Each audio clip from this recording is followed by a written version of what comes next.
കേരളത്തിൻ്റെ ചരിത്രത്തിൽ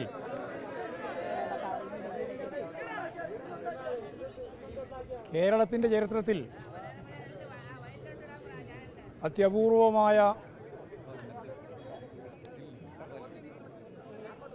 CPIM-നും CPIM-ൻ്റെ നേതൃത്വത്തിൻ്റെ ഭാഗമായിട്ടുള്ള സഖാവ് പിണറായിക്കുമെതിരായി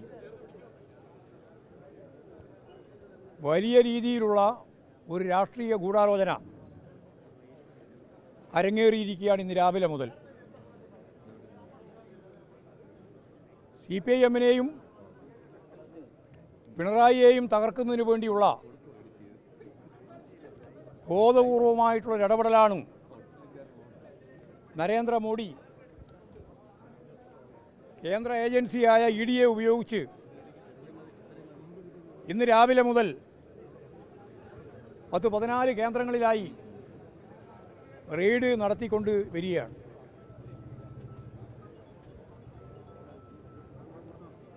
പിണറായി വിജയനുമായി ഇതിന് യാതൊരു തരത്തിലുള്ള ബന്ധവുമില്ല എന്നെല്ലാവർക്കും അറിയാം. എക്സ്ലോജിക്കിൻ്റെ കേസ് തന്നെ KMRL-ലുമായി ബന്ധപ്പെട്ട ഒരു കരാറനുസരിച്ച് 1.72 കോടി 1,72,00,000 ഉറുപ്പിക വീണ വിജയന് അവിടെ അവർക്ക് നൽകിയ KMRL-ന് നൽകിയ സേവനത്തെ അടിസ്ഥാനപ്പെടുത്തി നിയമവിധേയമായി ബാങ്ക് മുഖേന എല്ലാ ടാക്സും ഒടുക്കിക്കൊണ്ട് കൈപ്പറ്റിയിരിക്കുന്നു എന്നുള്ളതാണ് അവരുടെ കേസ്. ഇന്ന് കേരള നിയമസഭയിൽ അംഗവും മന്ത്രിസഭാംഗങ്ങളുമായ 2 പേരുടെ പേര് അതേ ഡയറിയുടെ ഭാഗമായിട്ട് തന്നെ ചേർത്തിട്ടുണ്ട്. ആ 2 പേര് ഇന്നും മന്ത്രിസഭയിൽ അംഗങ്ങളാണ്. അവർ 2 പേരും അത് സമ്മതിച്ചിട്ടുണ്ട്. ഞങ്ങളിങ്ങനെ പൈസ വാങ്ങിയിട്ടുണ്ട് എന്ന് സമ്മതിച്ചിട്ടുണ്ട്. അവർക്കെതിരായിട്ട് കേസില്ല.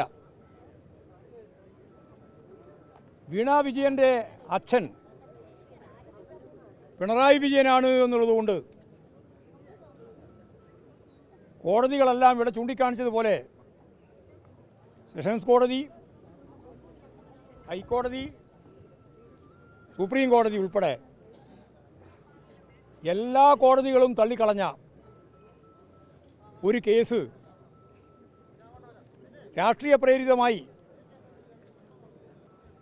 ഇടതുപക്ഷ ജനാധിപത്യ മുന്നണിയുടെ കേന്ദ്ര നേതൃത്വമായി പ്രവർത്തിക്കുന്ന സഖാവ് പിണറായിക്കെതിരായും അതിൻ്റെ രാഷ്ട്രീയ പാർട്ടിയായ CPIM-നെതിരായും കടന്നാക്രമണം നടത്താൻ ബോധപൂർവം കെട്ടിച്ചമച്ചുണ്ടാക്കിയ ഒരു സംഭവമാണ് ഈ റെയ്ഡ് ഉൾപ്പെടെയുള്ള കാര്യങ്ങൾ. ഹൈക്കോടതിയിൽ ഇപ്പോൾ വീണ്ടും ആ കേസ് വന്നപ്പോൾ കോടതി പറഞ്ഞത് ഒരു FIR ഉണ്ടാക്കുന്നതിന് വേണ്ടിയുള്ള തെളിവ് പോലും നമ്മുടെ മുമ്പിലില്ല, FIR ഇല്ല. അപ്പോൾ അത് സംബന്ധിച്ച് അന്വേഷണം നടത്തുന്നതിൽ ഞങ്ങൾക്ക് തർക്കമില്ല എന്നാണ്.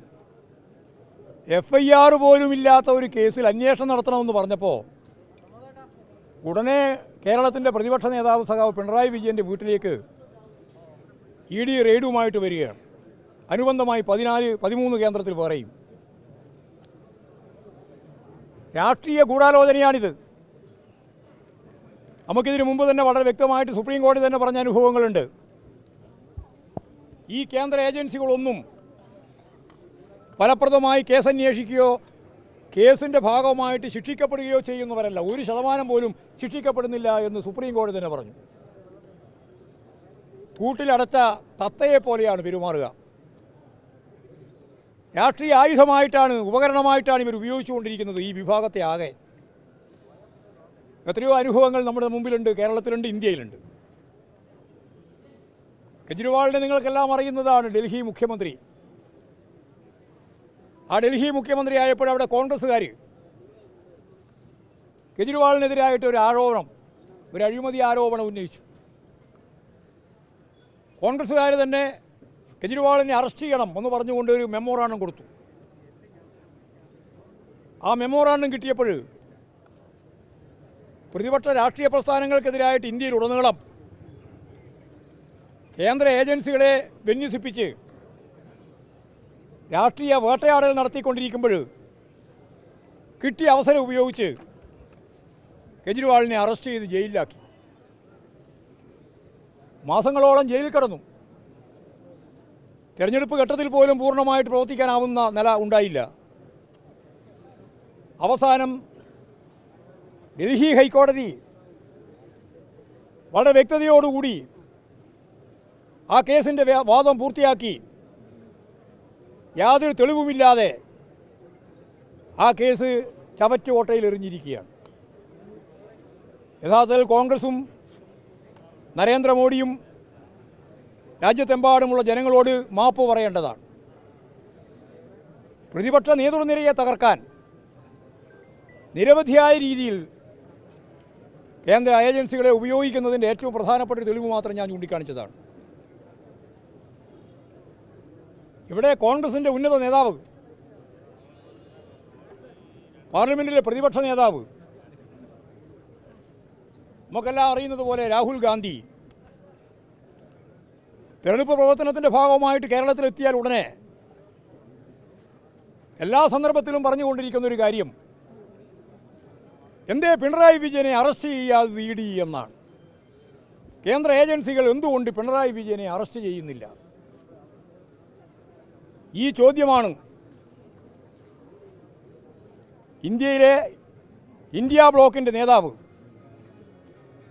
പ്രതിപക്ഷ ഐക്യനിരയുടെ ഏറ്റവും പ്രധാനപ്പെട്ട കരുത്തായി പ്രവർത്തിക്കേണ്ടുന്ന കോൺഗ്രസിൻ്റെ നേതൃത്വം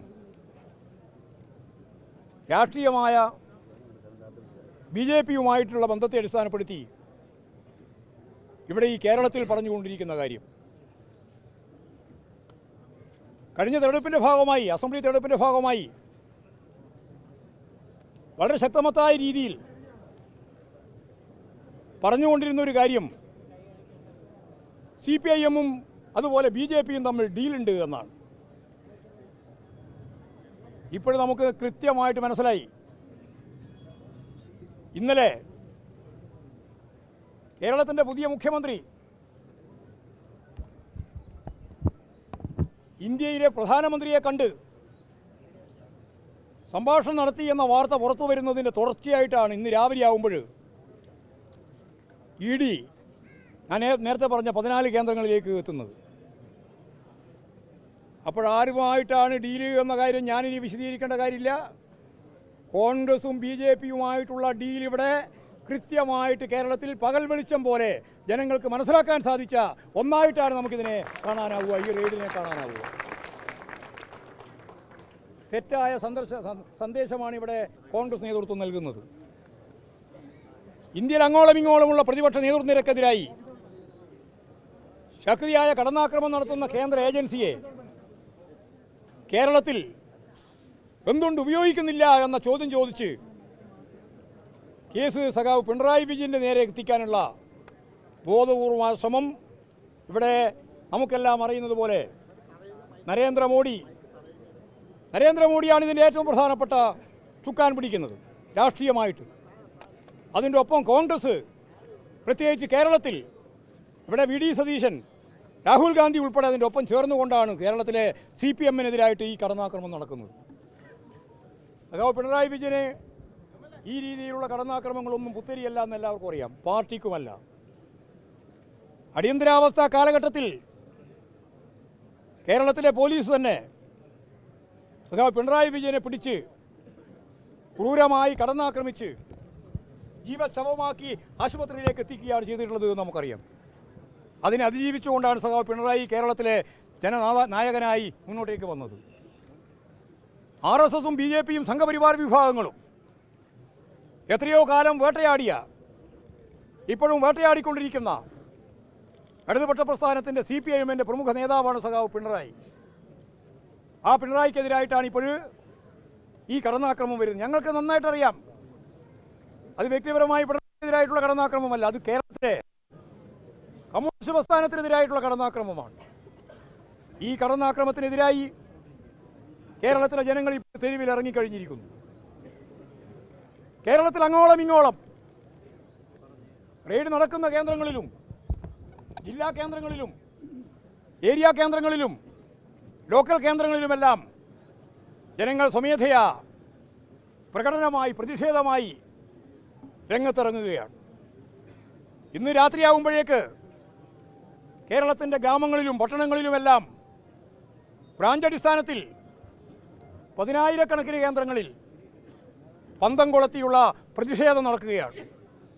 സമാധാനപരമായി നടക്കുന്ന ഇത്തരം പ്രതിഷേധങ്ങളാകെ കേരളത്തിലെ ഇടതുപക്ഷ പ്രസ്ഥാനത്തെയും പ്രത്യേകിച്ച് CPM-നെയും അതിൻ്റെ ഏറ്റവും പ്രധാനപ്പെട്ട നേതാവായ സഖാവ് പിണറായി വിജയനെയും തൊടാൻ ഞങ്ങൾ അനുവദിക്കില്ല എന്ന പ്രഖ്യാപനമാണ് ഇത്. ഈ പാർട്ടിക്കെതിരായി ഏതെല്ലാം സന്ദർഭത്തിൽ ഈ പാർട്ടിക്കെതിരായി കടന്നാക്രമണം ഉണ്ടായിട്ടുണ്ടോ അന്നെല്ലാം ജനങ്ങളാണ് പ്രതിരോധിച്ചത്. പാർട്ടി നേതാക്കൾക്കെതിരായി പ്രതിരോധം തീർത്തതും ജനങ്ങളാണ്. ആ ജനത, കേരളത്തിലെ ഉത്ഭുതത നേടിയിട്ടുള്ള ജനത ഈ തെറ്റായ നിലപാടുകൾക്കെതിരായി, ഈ പകപോക്കലിനെതിരായി അതിശക്തമത്തായി മുന്നോട്ടേക്ക് വരുമെന്ന പ്രതിജ്ഞയാണ് ഈ സമരകേന്ദ്രത്തിൽ നമുക്ക് എടുക്കാനുള്ളത്.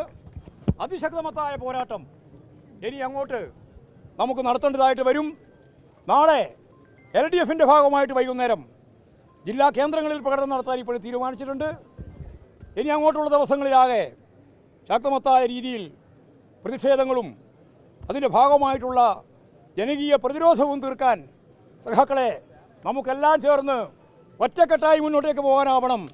ആരെയും ഒറ്റപ്പെടുത്തി ഈ പ്രസ്ഥാനത്തെ തകർക്കാൻ ഞങ്ങൾ അനുവദിക്കില്ല എന്ന പ്രഖ്യാപനമാണ് ഇന്ന് രാവിലെ മുതൽ, വാർത്ത അറിഞ്ഞത് മുതൽ ഈ കേരളം പ്രകടിപ്പിച്ചിട്ടുള്ളത്. അതിനെല്ലാം മുമ്പോട്ടേക്ക് വന്ന മുഴുവൻ സഖാക്കളെയും കമ്മ്യൂണിസ്റ്റ് പാർട്ടി ഓഫ് ഇന്ത്യ മാർക്സിസ്റ്റിൻ്റെ സംസ്ഥാന കമ്മിറ്റിക്ക് വേണ്ടി അഭിവാദ്യം ചെയ്യുകയാണ്. അവരെല്ലാം തന്നെ ഇനി അങ്ങോട്ടുള്ള ശക്തമത്തായ സമരങ്ങളിലും അണിനിരന്ന് മുമ്പോട്ടേക്ക് പോകണമെന്ന് മാത്രം ചൂണ്ടിക്കാണിച്ചുകൊണ്ട് ഇവിടെ പങ്കെടുത്ത നിങ്ങളെല്ലാം അഭിവാദ്യം ചെയ്ത് ഞാൻ എൻ്റെ വാക്കുകൾ ഉപസംഹരിക്കുകയാണ്.